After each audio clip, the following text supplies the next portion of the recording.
अस्सलाम वालेकुम। आज बनेगी फ्राइड फ़िश, जिसमें जाएंगे बहुत से मसाले घरेलू इस्तेमाल के और जाएंगे साबुत मसाले जिनको हम भूनेंगे धीमी आंच पर। आंच पे भूनते हुए इसको हल्के हल्के हिलाते जाएं ताकि जल ना जाए।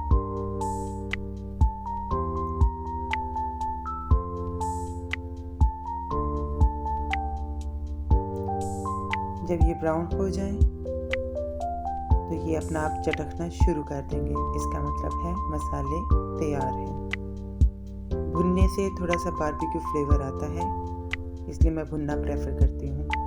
भुनने के बाद आप इनको गरम गरम अच्छे से पीस लें।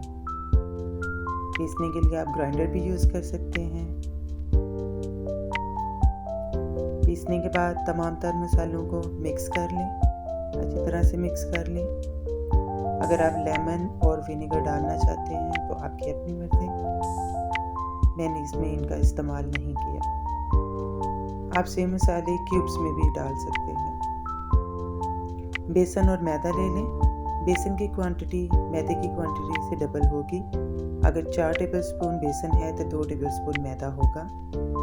मछली को अच्छी तरह से पहले खुश्क कर लें, फिर इस पे मिक्स मसाले लगा दें।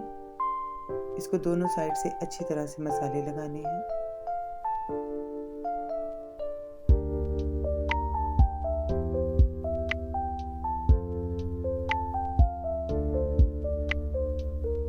मसाला लगाने से पहले मछली को अच्छी तरह से ड्राई कर लें ताकि मसाले अच्छी तरह से ऊपर चिपक जाए।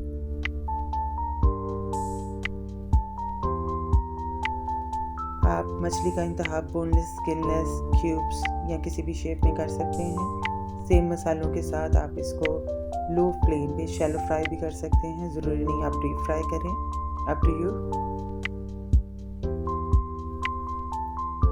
मसाले जब दोनों साइड पे अच्छी तरह से लग जाएं तो इसको 2 घंटे के लिए रेस्ट दें ताकि मसाले अंदर तक रच जाएं।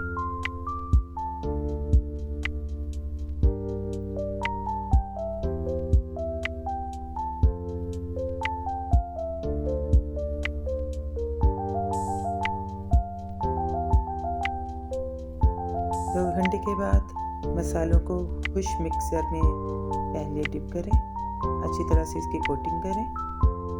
इसका फ़ायदा ये होगा कि जो खुश्क मसाले आपके लगे हैं वो फ्राई करते हुए गिरेंगे नहीं और मछली के ऊपर चिपके रहेंगे। अच्छी तरह से कोटिंग कर लें, दबा के कोटिंग कर लें। कोटिंग करने के बाद इसको थोड़ी देर के लिए छोड़ दें ताकि वो मछली अपने ही पानी में इसको सोक करे।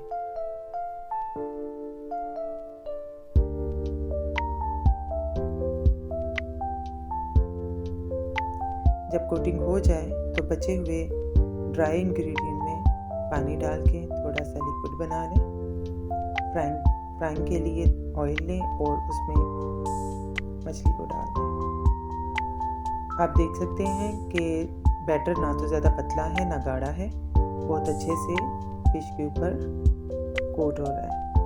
और इसका एक फ़ायदा ये भी है कि जब आप ड्राई पहले ही कोटिंग कर लेते हैं तो वेट कोटिंग जो है वो स्पिल नहीं होती, वो अपना आप होल्ड रखती है और फ्राइंग के टाइम पे ज़्यादा एक्स्ट्रा स्पिलिंग नहीं आएगी। कढ़ाई में आप देख सकते हैं बहुत अच्छे से इसके ऊपर कोट हुआ है।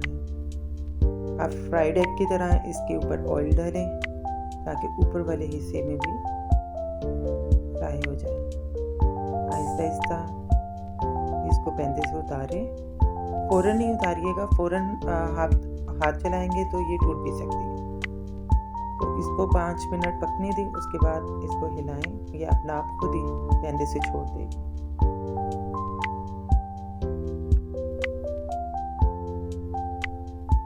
मछली को दोनों साइडों से पकाएं। It will take only 10 minutes.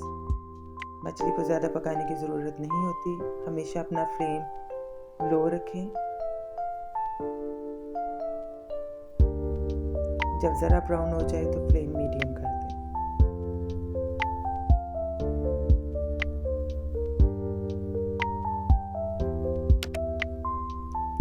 Channel को प्लीज़ सब्सक्राइब करें। इसको ऑयल में से अच्छी तरह से निकाल लें। आपकी फ़िश तैयार है। आप इसको रेगुलर पुदीने की चटनी और सैलड के साथ भी सर्व कर सकते हैं। Your choice.